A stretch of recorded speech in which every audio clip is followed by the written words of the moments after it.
पत्नी की ये 3 बातें समझ ले तो कभी गरीब नहीं रहोगे। दोस्तों, आज मैं आपके लिए बहुत ही महत्वपूर्ण जानकारी लेकर हाजिर हुआ है। आज हम इस वीडियो में चर्चा करेंगे कि कौन सी ऐसी बातें हैं जिसे पत्नी की समझ लेने से पति और घर परिवार कभी गरीब नहीं रहता। दोस्तों, आपसे निवेदन है कि वीडियो को बिना स्किप के पूरा सुनिएगा। नमस्कार दोस्तों, जय श्री राम। हर हर महादेव। देवों के देव महादेव आप पर सदैव कृपा दृष्टि बनाए रखी। दोस्तों, आपसे रिक्वेस्ट है, अगर आपको हमारी वीडियो अच्छी लगे तो हमारे इस चैनल हिंदी कथाएं को सब्सक्राइब अवश्य करें। एक बार की बात है, नदी के किनारे स्थित एक गांव में 4 लोगों का एक परिवार रहता था। वहां एक वृद्ध दंपति थे, एक उसका बेटा और एक पुत्रवधू। उनका बेटा अक्सर व्यापार के सिलसिले में बाहर आता जाता रहता था और बहू अपने सास ससुर की सेवा में लगी रहती थी। बहुत बुद्धिमान थी। उसमें एक शेष गुण यह था कि वह पशु पक्षियों की बोली का अर्थ अच्छी तरह समझ लेती थी।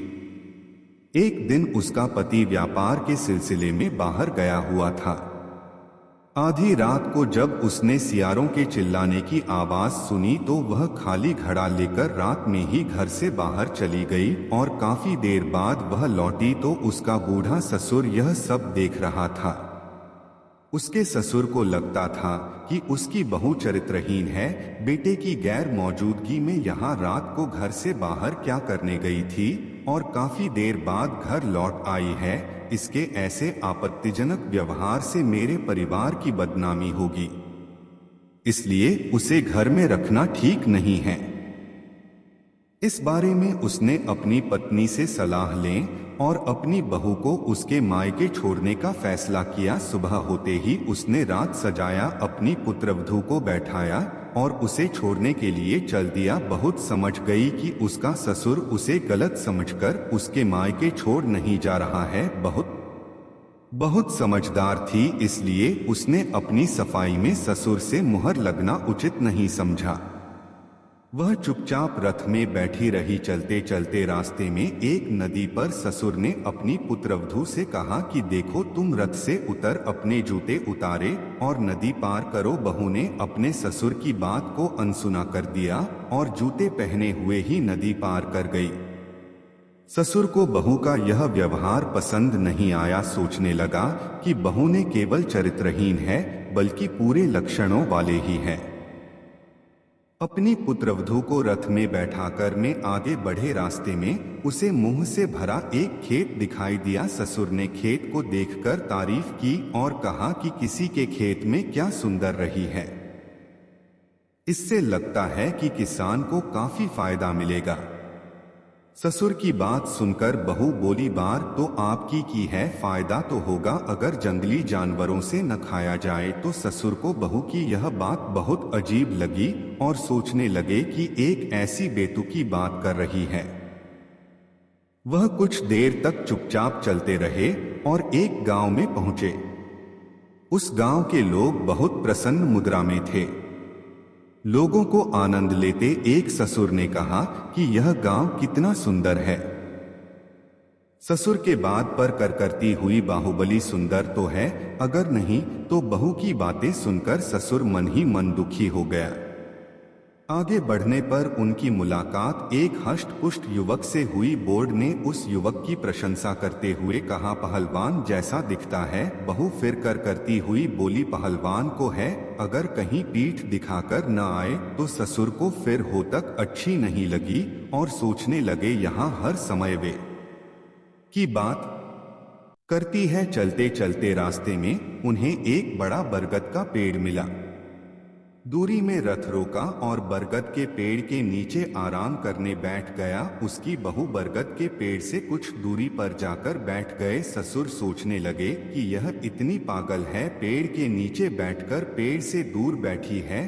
दोस्तों, थोड़ी देर विश्राम करने के बाद वे फिर आगे कुचल दिया। चलते चलते बहू की ननिहाल में पहुंच गए। बहू का मामा मिला, घर के अंदर ले गया और भोजन आदि कराने के बाद बूढ़ा अपने रथ में आकर लेट गया। ससुर को बाहर रखने पड़ा। देखकर बहू भी घर के अंदर नहीं गई।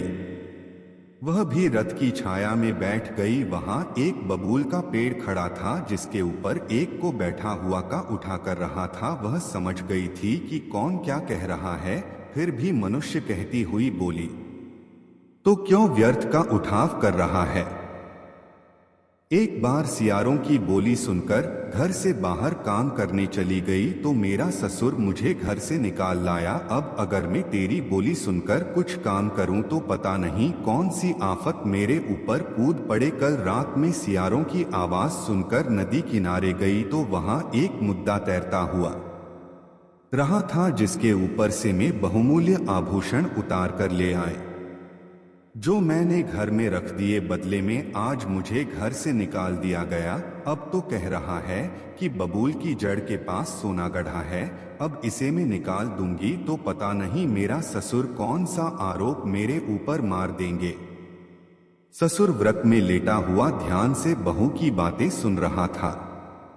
सोने का नाम सुनते ही वह तुरंत उठा और बबूल के पेड़ के नीचे से सोना खोदकर भाग गया। सोना देखकर बूढ़ा ससुर बहुत प्रसन्न हुआ। अब वह अपनी पुत्रवधू की बहुत प्रशंसा करने लगा और तुरंत अपनी पुत्रवधू को रथ में बैठाकर घर की ओर लौटने लगा। रास्ते में उसने अपनी बहू से माफी मांगी और कहा, बहू एक बात बताओ, जब मैं बरगद के नीचे आराम करने के लिए रुका था तो तुम बरगद की छाया में क्यों नहीं बैठी। बहू ने उत्तर दिया, पिताजी मैं बरगद की छाया में इसीलिए नहीं बैठी क्योंकि वृक्ष की जड़ में सर आदि का भय रहता है, इसलिए वृक्ष की जड़ से दूर ही बैठना समझदारी है। जवाब सुनकर ससुर बहुत खुश हुए। सोचने लगा, मैं तो इसे मूर्ख समझ रहा था, यह तो बहुत बुद्धिमान है। फिर उसने उस पहलवान के बारे में पूछा कि जब मैंने कहा था कि ये नौजवान पहलवान मालूम पड़ता है तो तुमने कहा था कि पहलवान तो ठीक है, अगर पीठ दिखाकर न आए तो इसका क्या मतलब है।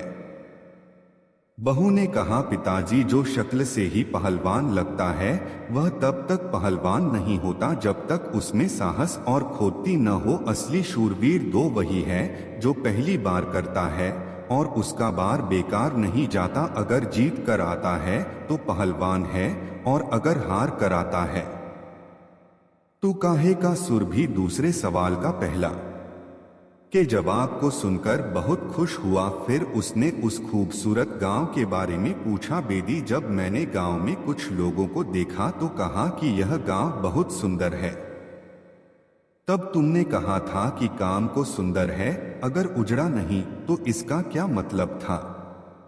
पिताजी इसका सीधा सा मतलब है, जब हम गांव में दाखिल हुए तो सभी लोग अपनी खुशी में डूबे हुए थे, इसीलिए हमें बैठने आराम करने सुस्ताने के लिए भी नहीं कहा। ऐसा कहा जाता है कि जिस नगर के लोग किसी अजनबी याका से आए मेहमान का स्वागत नहीं करते उसे घर नहीं कहा जा सकता। इससे पता चलता है कि वहाँ के लोग संस्कारी थे और संस्कार जहाँ होते हैं उसे उजाड़ने में कितना वक्त लगता है। अपनी बहू का यह उत्तर सुनकर ससुर बहुत प्रसन्न हुआ। अब जब बूढ़ी ने मुंबई के बारे में पूछा तो बहू ने बताया कि उस खेत में न तो कोई बंद लगी थी न रखवाला था, क्योंकि कहते हैं स्त्री बालक रोग नौकर पशुधन विद्या अभ्यास सज्जनों की सेवा और खेती इन की अनदेखी करने पर कुछ भी हाथ नहीं लगता, इसलिए इन पर सदैव दृष्टि बनाए रखें। नदी को मैंने जूते पहनकर इसलिए पार किया क्योंकि नदी में विषैले जीव जंतुओं का भय है और उसमें कांटे नुकीले कर भी हो सकती है जो नंगे पैर में सकते हैं। दोस्तों की बुद्धिमत्ता और दूरदर्शिता को देख कर उसका ससुर बहुत प्रसन्न हुआ। वह सोचने लगा, जिसे मैं मूर्ख समझ रहा था वो तो बहुत ही बुद्धिमान निकली, मुझसे ही उसे समझने में भूल हो गई। मैंने बिना बात को जाने उसके चरित्र पर आरोप लगाया। मैं इतना मूर्ख था। मेरी पुत्रवधू में एक आदर्श श्रेणी के सारे गुण मौजूद हैं। जिन घरों में ऐसी महिलाएं हो रही हैं उनका का भी अहित हो ही नहीं सकता। ऐसी महिलाएं ही समाज में पद प्रतिष्ठा और सम्मान पाते हैं। उसी दिन से बूढ़े ससुर ने अपनी बहू को अपने घर की मालकिन बना दिया। दोस्तों, आज की यह वीडियो आपको कैसी लगी हमें कमेंट में जरूर बताइएगा।